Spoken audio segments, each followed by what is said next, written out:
लोग आज पढ़ने जा रहे हैं स्नातक प्रथम खंड हिंदी प्रतिष्ठा। और जो पाठ्यक्रम में हम लोगों को लगा हुआ है हिंदी साहित्य का इतिहास, ये बहुत ही महत्वपूर्ण है हम लोगों के लिए आजीवन। और प्रथम खंड के पाठ्यक्रम में है तो हम लोगों को उस स्तर से पढ़ाई करनी होती है। हम लोग आज शुरू करने जा रहे हैं रीतिकाल। रीतिकाल में हम लोग उससे पहले आदिकाल और भक्तिकाल पूर्णतः पढ़ चुके हैं और आज हम लोग रीतिकाल में प्रवेश करेंगे। और रीतिकाल में भी जो है इसकी जो महत्वपूर्ण बातें हैं, जो महत्वपूर्ण कवि हैं, कौन कौन से खंड है रीतिकाल के नाम पर क्या क्या विवाद है, इस पर हम लोग मुख्य रूप से चर्चा करेंगे। ठीक है, मैं कुछ आप लोगों के सामने शेयर कर रहा हूं, आप लोग उस पर ध्यान दीजिएगा। ठीक है, तो हम लोग आज देखिए पढ़ने जाने से पहले रीतिकाल, और रीतिकाल के नामकरण को लेकर जो है बहुत सारी समस्याएं रही थी, जिसमें मैं कल बताया भी था आप लोगों को। और कल तो मैं बस ऐसे ही बता दिया था रीतिकाल के बारे में। आज हम लोग विधिवत जो पढ़ाई है रीतिकाल के बारे में वो जानेंगे। और नामकरण को लेकर बहुत सारी समस्याएं थी, ठीक है, जिसमें आप देखिए इसमें बहुत सारे जो कवि हैं वो विभिन्न नामकरण करते हैं। ठीक है, नामकरण करते हैं और रीतिकाल को जो है अनेक नाम से बताते हैं। जैसे देखिए त्रिलोचन एक बहुत बड़े लेखक रहे हैं, वो कहते हैं कि यह रीतिकाल को अंधकार काल कहते हैं। वो कहते हैं कि यह काल में, इस काल में सभी अंधकारमय था। उसके बाद जो है, एक सेकंड, कोई आए हैं, चांदनी आ गई, स्वागत है चांदनी गोपाल। अंधकार काल कहते हैं त्रिलोचन किसको, रीति काल को त्रिलोचन कहते हैं अंधकार काल। फिर डॉक्टर रमाशंकर शुक्ल रसाल और भगीरथ मिश्र ये दोनों कहते हैं कि यह कला काल है, अर्थात इसमें कला के दृष्टिकोण से जो है यह समय बहुत ही महत्वपूर्ण है, यह इनका मानना है, रसाल का और भगीरथ मिश्र का। और रीति काल जो है वह कहते हैं डॉक्टर जॉर्ज ग्रियर्सन और आचार्य रामचंद्र शुक्ल। इसीलिए चूंकि इसको डॉक्टर जॉर्ज ग्रियर्सन और आचार्य रामचंद्र शुक्ल इस नाम को स्वीकृति प्रदान किए हैं, इसलिए यह नाम ही महत्वपूर्ण हो गया है, प्रसिद्ध हो गया है, प्रचलित हो गया है। और इसका कारण भी वह यथोचित कारण भी इसका देते हैं, रामचंद्र शुक्ल और ग्रियर्सन भी देते हैं।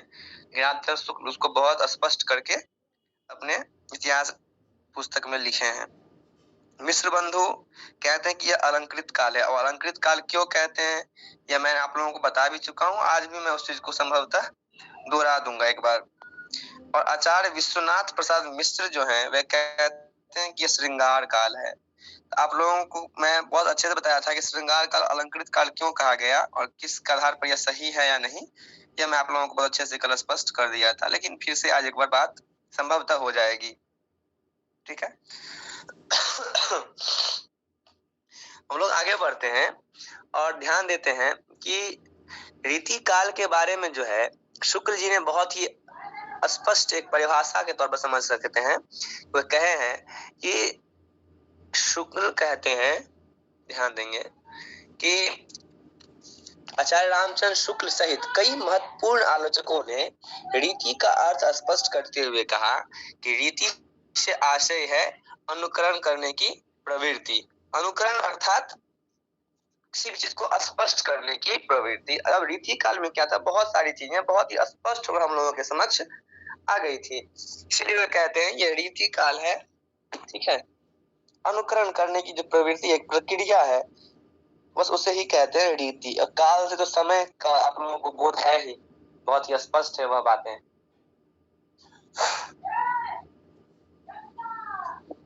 रीति काल के उदय की पृष्ठभूमि क्या रही है, ठीक है, ध्यान देंगे कि रीति काल क्या, अब देखिए ये भी ध्यान दे देंगे हम लोग कि रीति काल के प्रवर्तक एवं उनका प्रस्तोता, अर्थात जो हम लोग के जो विद्वान है, ये लेखक जिसको कह सकते हैं हम लोग, इतिहास लेखक, आलोचक कह सकते हैं, वह रीति काल के प्रवर्तक मानते हैं इन कवियों को, और उनका समय भी यह बताते हैं। तो रामचंद्र शुक्ल मानते हैं चिंतामणि को, चिंतामणि को मानते हैं कि वह रीति काल के प्रथम कवि हैं, प्रवर्तक हैं, अर्थात प्रथम कवि ना कहकर उनको प्रवर्तक समझे हम लोग। और विश्वनाथ प्रसाद मिश्र कहते हैं कि हाँ बताइए। प्रवर्तक का एग्जैक्ट होता है?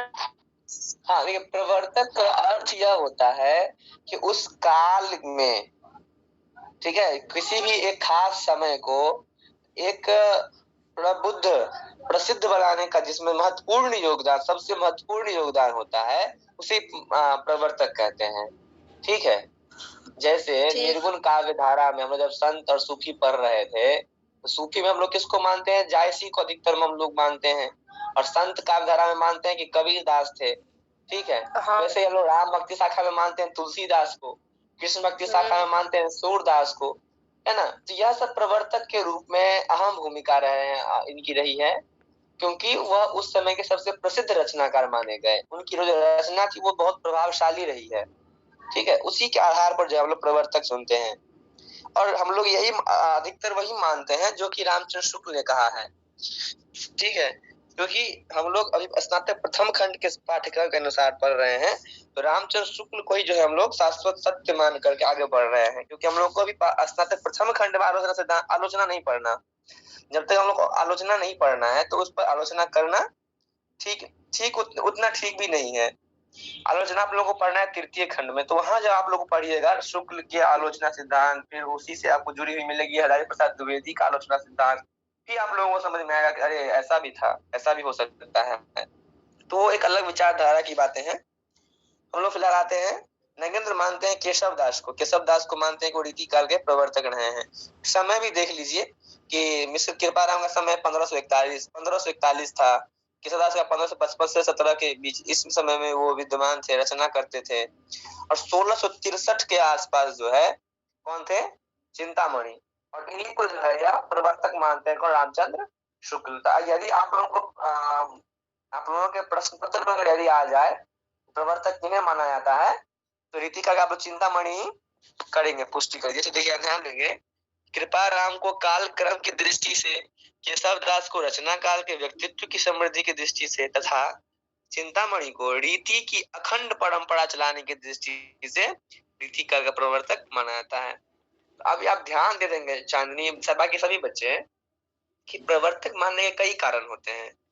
काल क्रम की दृष्टि से प्रवर्तक होते हैं, मतलब समय के हिसाब से भी जो सबसे पहले हैं उनको प्रवर्तक मान लिया जाता है, या रचना के आधार पर भी, रचना में आपका कितनी समृद्धि है, मतलब कितना समृद्ध है आपकी रचना, उस कितना महत्वपूर्ण साबित हुआ है, उस पर भी जो है प्रवर्तक माना जाता है। और रीति की अखंड परंपरा चलाने वाले दृष्टि से, अर्थात ये रीति कालीन इसीलिए, लेकिन किसी भी चीज के उस खास समय की खास बातों को लेकर अगर आप अपनी रचना कर रहे हैं तो आप उसके प्रवर्तक बन सकते हैं। ठीक है, बहुत ही स्पष्ट हो गया होगा आप लोगों को शायद अब। रीति काल के उदय की पृष्ठभूमि ध्यान देंगे। रीति काल का आरंभ उस युग में हुआ जब राजनीतिक दृष्टि से मुगल सत्ता भारत की केंद्रीय सत्ता के रूप में प्रतिष्ठित थी। बहुत ही आप लोगों को मैंने कल भी बताया था कि हम लोगों का जो सामान्य इतिहास है उससे भी हम लोग साहित्य के इतिहास को जोड़कर पढ़ें, समय के हिसाब से, दृष्टिकोण से, बहुत ही महत्वपूर्ण है वो हम लोगों के लिए। सामाजिक रूप से यह काल भी सामंतवादी स्थितियों का ही काल रहा है। इस युग में फारसी काव्य परंपरा का भी हिंदी पर प्रभाव पड़ने लगा था। फारसी काव्य परंपरा, क्योंकि उस समय में मुस्लिम शासक, मुगल शासक हम लोग के यहाँ विराजमान थे, तो उसके लिए हम लोग फारसी का भी उस पर जो है प्रभाव देखने को मिलता है। फारसी काव्य परंपरा की प्रमुख विशेषता यह है कि इनमें कविताएं प्राय प्रेम के विरह पक्ष पर केंद्रित होती थी। प्रेम को लेकर जो विरह भावनाएं होती थी उसको केंद्र में रख कर रचनाएं हो रही थी। रीति काल के उत्तरार्ध का समय केंद्रीय मुगल सत्ता के टूटने का समय है। उत्तरार्ध अर्थात अंतिम जो पड़ाव था, रीति काल का अंतिम जो पड़ाव था, उस समय में क्या था, मुगल शासक जो था उसकी केंद्रीय सत्ता जो दिल्ली में थी वो टूट रही थी, भंगित हो रही थी। इस समय मुक्ति की भावना दो रूप में हिंदी में पैदा हो गई, रीति मुक्त और रीति इतर। ठीक है, उस समय में जो है मुक्त, जो आप स्वाभाविक है, कोई गुलाम रहता है और आजाद होने लगता है, भले ही शासक मुगल शासक था लेकिन वो एक तरह से गुलाम बना करके ही रखा था हमारे देश को। तो उस समय में जो जनता जो मुक्ति की भावना थी, तो उस हिसाब से हिंदी कविता में दो दो भावना उत्पन्न हो गई, मुक्त और रीति इतर। रीतिकारों के बाहरी की भी कविताएं रची जाती थी, दरबारों के बाहर की कविता। अब इससे स्पष्ट है कि उस समय में दरबारी कवि भी होते थे, दरबार से बाहर भी कवि अपनी रचनाएं करते थे, तो दरबार से इतर हो गए वो। तो स्वाभाविक है अगर दरबार से बाहर रखकर रचना करेंगे तो उसमें राजा का गुणगान देखने को नहीं मिलेगा। हो सकता है राजा के खिलाफ कोई बातें लिखी हो, तो इस पर भी ध्यान दें। रीतिकाल की गैर दरबारी कविता में प्रायः क्या, इतर मतलब क्या होता है? बाहर। इतर मतलब उससे हटकर, ठीक है। दरबार से इतर मतलब दरबार से हटकर, दूर जाकर, उससे ऊपर उठकर, ठीक है जी। हाँ। तो रीतिकाल की गैर दरबारी कविता में, गैर दरबारी अर्थात जो दरबारी कवि नहीं थे उन्हें गैर दरबारी कहा गया। तो प्रायः दो प्रकार की परंपराएं चल रही थी इसमें, नीति काव्य और भक्ति काव्य, दो प्रकार के काव्य की रचना समय में हो रही थी। अब इसके अतिरिक्त इस काल में पहली बार स्वतंत्र रूप से नीति काव्य की परंपरा का विकास हुआ। नीति जिसमें नियम कानून कुछ न कुछ जनता के प्रति लगाया गया था, वह नीति काव्य, उसमें वह बातें नीति काव्य में लिखी होती थी। इसमें लोक भाषा में लोक जीवन के उदाहरणों के आधार पर नीति काव्य कहे गए, अर्थात लोगों की जो भाषा थी, आम जन की जो भाषा थी और उनके जीवन में हो रहे जो क्रियाकलाप थे उस पर जो काव्य लिखी जा रही थी, उसकी जो चर्चा वह नीति काव्य में लिखे गए थे। आगे चलते हैं हम लोग, रीतिकालीन काव्य की विशेषताएं। अब ध्यान देंगे आप लोग, रीति काल की विशेषताएं क्या क्या है। आप लोग स्पष्ट है बिंदु से ही कि काव्य तत्व आचारत्व का मिश्रण था, फिर अंतर वस्तु के रूप में श्रृंगार का चयन था, उसमें श्रृंगारिता का बहुत ज्यादा महत्वपूर्ण योगदान था। श्रृंगारिता रीतिकाल की प्रमुख विशेषता है, श्रृंगारिता की यह चेतना। यह सब बातें आप लोग पढ़ लें एक बार तो आप लोगों को समझ में आ जाएगी बहुत अच्छी तरीके से हमारे हिसाब से, और मैं इस पर चर्चा कर भी चुका हूँ कल। यह सभी विशेषताएं हैं। श्रृंगार और भक्ति का गठजोड़ था उस समय में, कैसे हुआ, फिर वीरता और राज प्रशस्ति का नीति, यह उतना महत्वपूर्ण नहीं है, लेकिन बाकी जो मैं पहले बताया हूँ आपको यहाँ जो है ये सभी बातें कि अंक कारिका के प्रति अत्यधिक सजगता, अलंकारिता के प्रति, अलंकार अलंकृत काल कहे थे ना, अलंकृत काल कौन कहे थे बताएं कोई मुझे। रीति काल को अलंकृत काल किसने कहा था?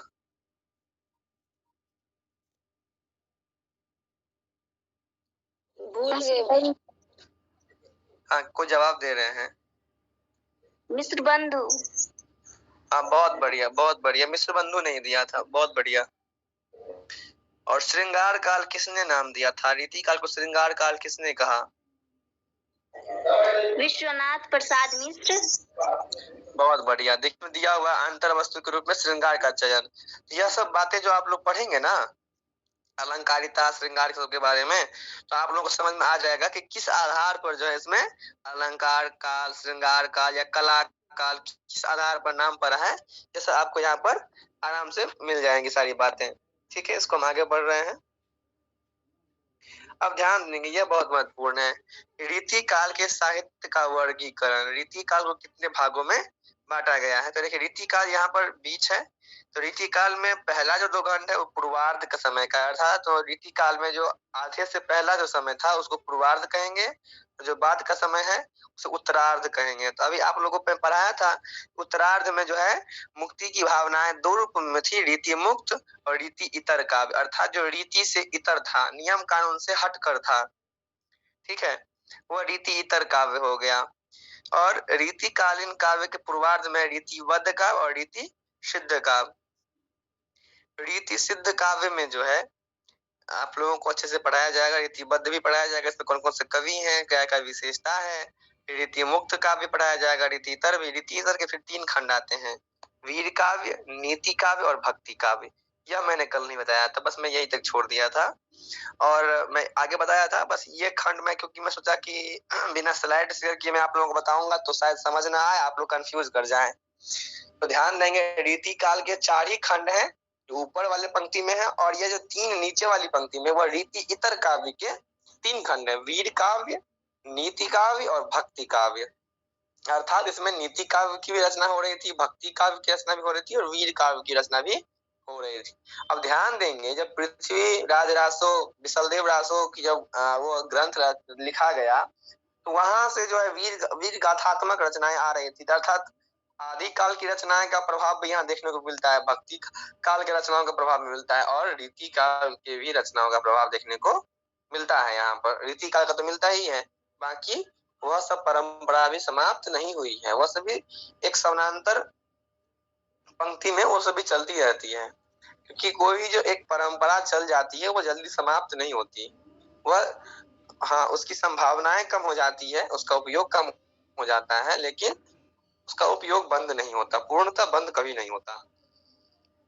लक्षण ग्रंथ एवं लक्ष्य ग्रंथ, अब यह क्या थोड़ा ध्यान दे देंगे, वे ग्रंथ जिसमें रस, छंद, अलंकार आदि काव्यांगों के लक्षण बताए जाते हैं उसे लक्षण ग्रंथ कहते हैं।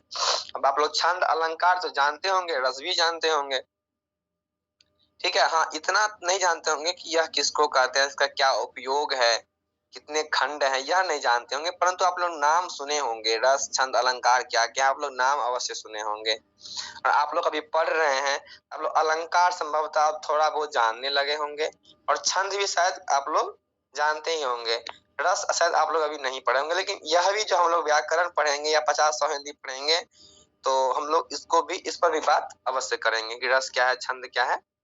वैसे हम लोगों ने बात किया है, पार्ट 2 के स्टूडेंट सुनते हैं, लेकिन पार्ट 1 वाले अपने पढ़ाई के बाद निकल जाते हैं यहाँ से, 9 तो 11 क्लास से नहीं होना है, क्योंकि कल मैंने अलंकार इतने अच्छे से मैं पढ़ाया पार्ट 2 वालों को, यदि पार्ट 1 वाले एक भी छात्र अगर रुके रहते तो उनको इस चीज का एहसास अवश्य होता कि कल अलंकार मैंने कितना अच्छा से पढ़ाया।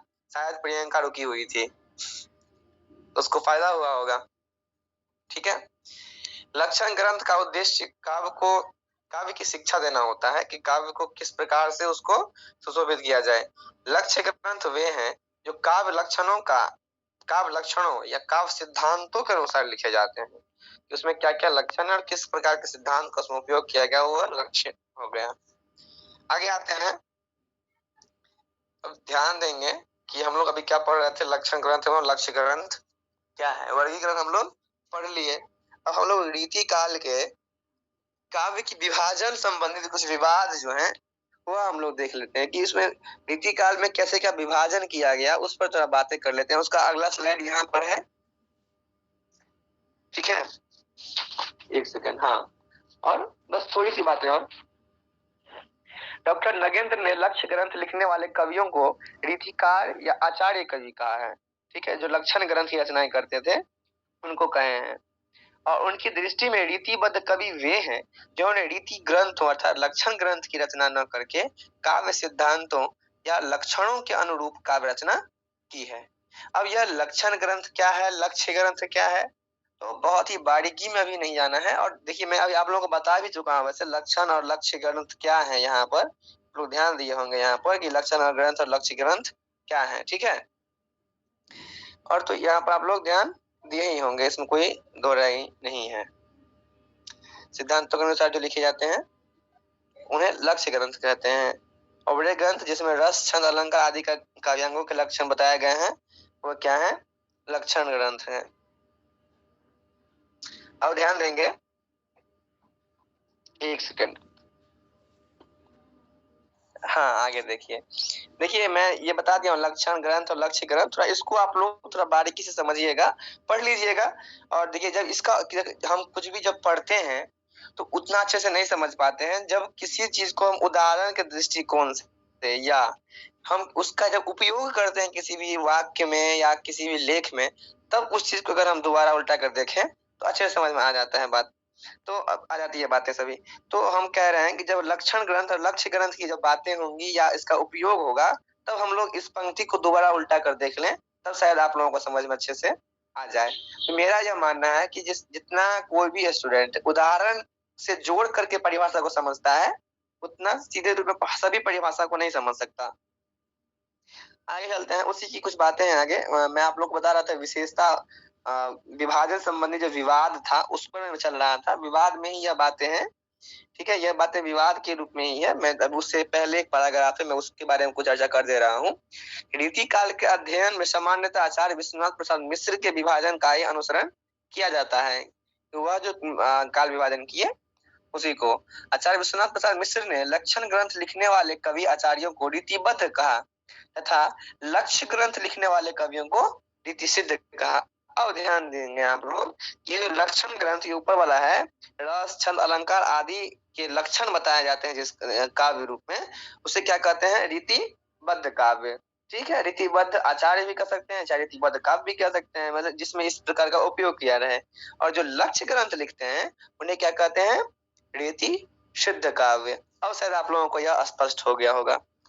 ठीक है, यही बात है, जब हम लोग कुछ न कुछ पढ़ लेते हैं ना तो फिर समझ में आ जाती है सारी बातें। आगे है, डॉक्टर नगेंद्र ने लक्षण ग्रंथ लिखने वाले कवियों को रीतिकार का ध्यान देंगे। डॉक्टर नगेंद्र ने लक्षण ग्रंथ लिखने वाले कवियों को रीतिकार या आचार्य कवि कहा। उनकी दृष्टि में रीतिबद्ध कवि वे हैं जिन्होंने रीति ग्रंथों अर्थात लक्षण ग्रंथ की रचना न करके काव्य सिद्धांतों या लक्षणों के अनुरूप काव्य रचना की है। अर्थात यह क्या कर रहे हैं? विश्वनाथ प्रसाद मिश्र के बातों को सीधे रूप में काट रहे हैं। लेकिन यहाँ पर कह दिया गया है कि रीति काल के अध्ययन में सामान्यतः जो नॉर्मल बातें हैं, आचार्य विश्वनाथ प्रसाद मिश्र के विभाजन का ही अनुसरण किया जाता है। तो फिर विवाद ही खत्म है। आगे हम लोग बढ़ते हैं। आगे जो आप लोगों के समक्ष अभी दिख रहा होगा यही है। यह काव्य धारा उन कवियों की है जिन्होंने राजाओं व सामंतों को शास्त्रीय ज्ञान देने के लिए लक्षण ग्रंथों की रचना की थी। संस्कृत के काव्य शास्त्रीय ग्रंथ रीति काव्य के मूल स्रोत हैं।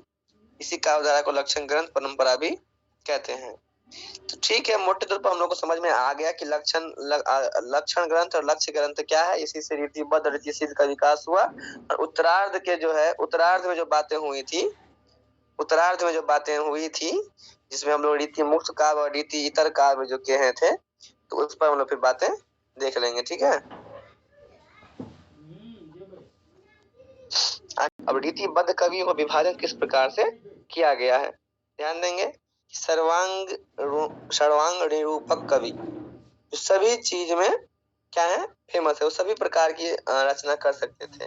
और विशिष्टांग यथा ये जो रस और अलंकार और छंद तीनों का उपयोग करते थे, अर्थात इस तीनों का मतलब अलग अलग का उपयोग करते थे, तो वह किस में आते थे? रीतिबद्ध में आते थे।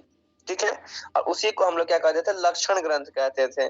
ठीक है, आगे चलते हैं। तो यह जो कवि का लिस्ट दिख रहा है आपको, यह तीनों में वो तीनों रस को लेकर के, तीनों प्रकार की भावनाओं को लेकर के जो है रचनाएं करते थे। तो वह हो गए सर्वांग निरूपक, सभी रूप के निरूपक को कवि हैं ये सभी, जिसमें चिंतामणि, कुलपति मिश्र, कुमारमणि, सोमनाथ, भिखारी दास, रसिक गोविंद देव, अमीर दास ग्वाल और प्रताप शाही।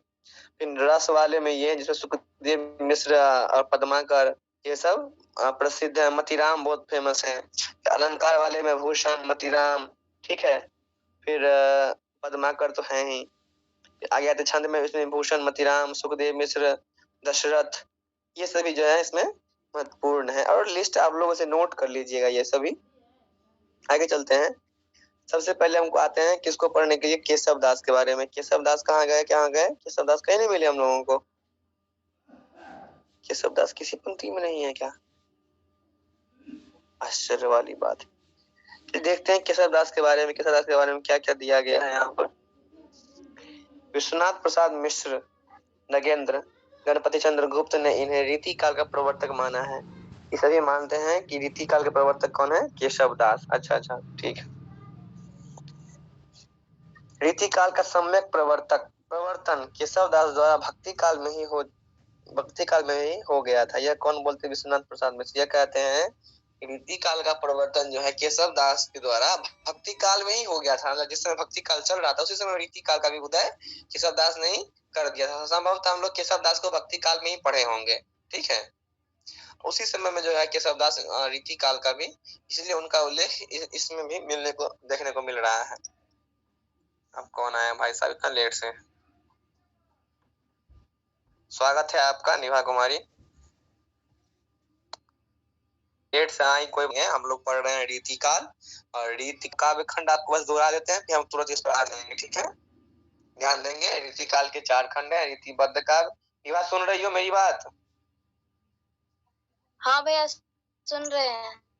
हाँ, पहला देखो रीति काल है ना, रीति कालीन काव्य, इसको 4 खंड में बांट दिया गया है। रीतिबद्ध काव्य, रीति सिद्ध काव्य, रीति मुक्त काव्य और रीति इतर काव्य।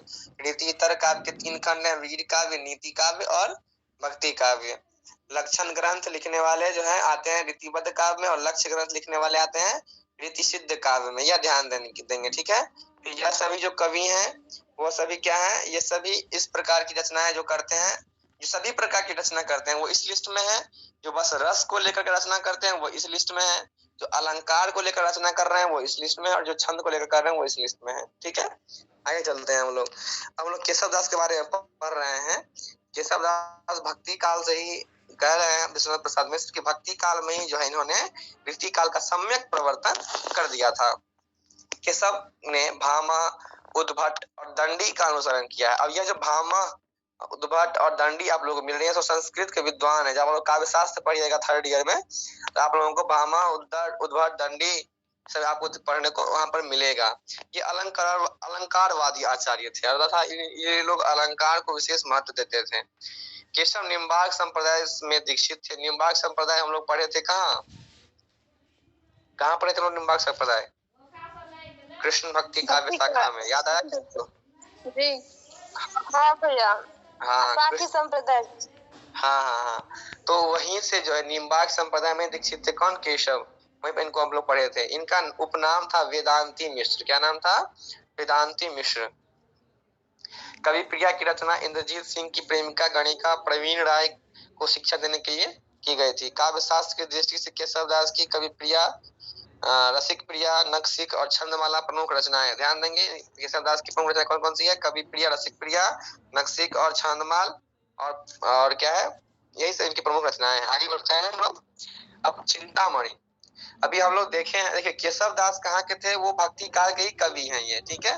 तो बस केशव दास के बारे में जानकारी इसलिए लेना था क्योंकि ये मिश्र भगवान विश्वनाथ प्रसाद मिश्र कहते हैं कि भक्ति काल में इन्होंने प्रवर्तन कर दिया था, लेकिन हम लोग आगे आगे मानते हैं कि चिंतामणि है, जिसको रामचंद्र शुक्ल भी मानते हैं। तो चिंतामणि को हम लोग प्रवर्तक समझेंगे। रीति काल के प्रवर्तक कौन है? चिंतामणि। चिंतामणि के बारे में देखते हैं। चिंतामणि त्रिपाठी रसवादी आचार्य माने जाते हैं। रस को तवज्जो देते हैं अपने काव्य में। लक्षण निरूपण में चिंतामणि द्वारा प्रायः मम्मट का अनुसरण किया गया। मम्मट भी जो आप लोग हैं वह भारतीय काव्य शास्त्र के बहुत बड़े विद्वान रहे हैं, साहित्य शास्त्र के। उन्होंने अलंकारों का प्रयोग रसोत्कर्ष के लिए किया तथा अपने काव्य में कवित्व और सेवई छंद का प्रयोग किया।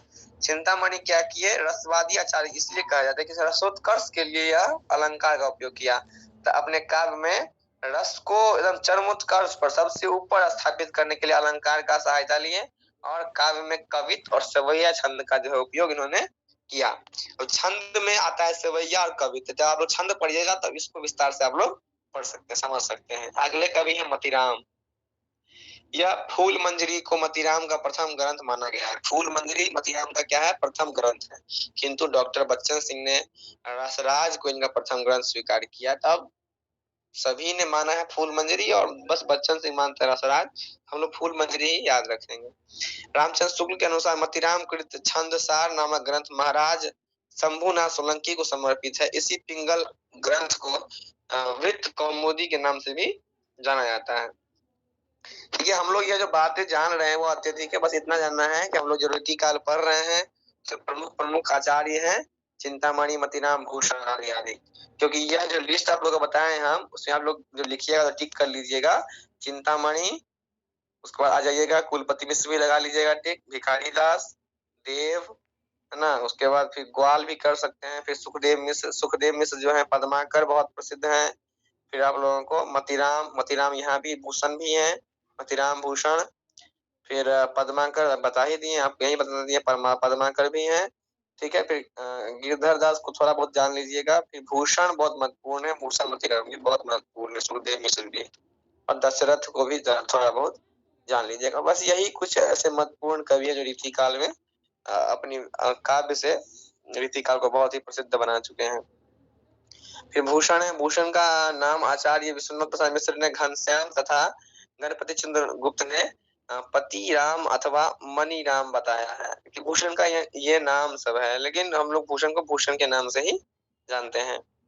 रीतिकालीन कवियों में राष्ट्रीय स्वर के कवि माने जाते हैं। रीतिकाल कवियों में क्या माने जाते हैं? राष्ट्रीय स्वर। राष्ट्र के लिए काव्य रचना करते थे, राष्ट्र हित में करते थे।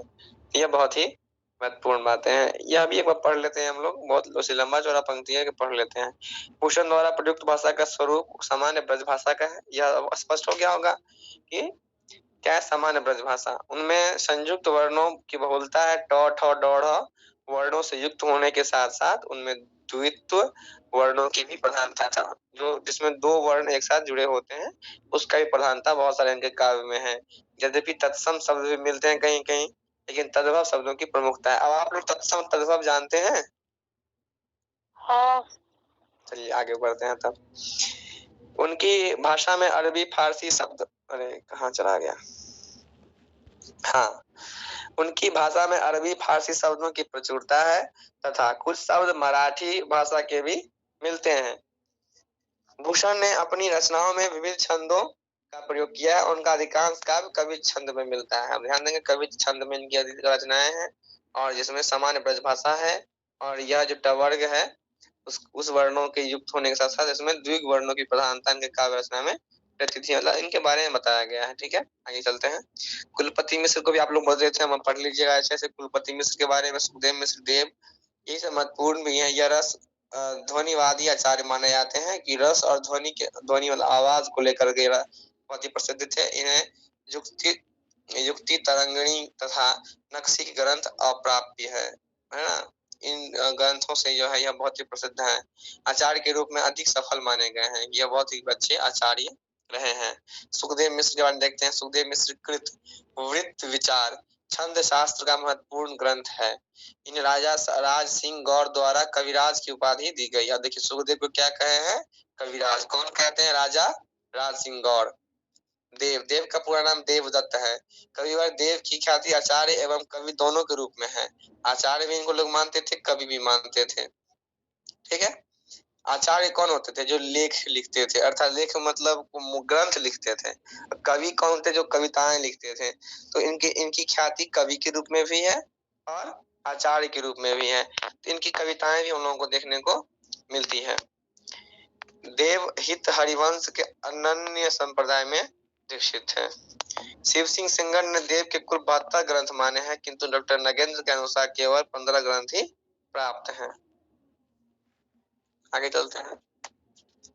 देव के बारे में सारी बातें हैं। देव के बारे में यह रामस्वरूप चतुर्वेदी बहुत बड़े आलोचक यह क्या कहते हैं, देख लेते हैं। देव की ध्वनि संवेदनशीलता समूचे रीति काल में अप्रतिम है। इनके जैसा जो ध्वनि संवेदनशीलता है वो किसी के पास नहीं है। डॉक्टर नगेंद्र ने सुख सागर तरंग को नायिका भेद का विश्वकोश कहा है। यह सब सुख सागर तरंग हो सकता है इनकी कोई यहाँ देव के सुख सागर तरंग का संपादन बालदत्त मिश्र ने किया, मिश्र बंधुओं के पिता ने। अरे मिश्र बंधु के पिता कौन थे? बालदत्त मिश्र। यह भी आप लोग याद रख लीजिएगा। ठीक है, बालदत्त मिश्र मिश्र बंधु के पिता थे। उन्होंने सन 1897 में सुख सागर तरंग देव का जो लिखा ग्रंथ था उसको जो है संपादन करते हैं कौन? बालदत्त मिश्र, जो मिश्र बंधु के पिताजी थे 1897 में। और उसी को जो है नायिका भेद का विश्वकोश कौन कहते हैं? डॉक्टर नगेंद्र कहते हैं। अलंकार निरूपण में कविदेव ने केशव का अनुसरण किया है। अलंकार निरूपण करने में केशव का इन्होंने खास महत्व लिया है। नायिका भेद की रचना करने वाले कवियों में देव का ऊंचा स्थान प्राप्त है। आगे भिखारी दास महत्वपूर्ण कवि माने जाते हैं। भिखारी दास कृत छंदार्णव पिंगल हिंदी में सर्वाधिक विस्तृत छंद विवेचन वाला ग्रंथ है भिखारी दास।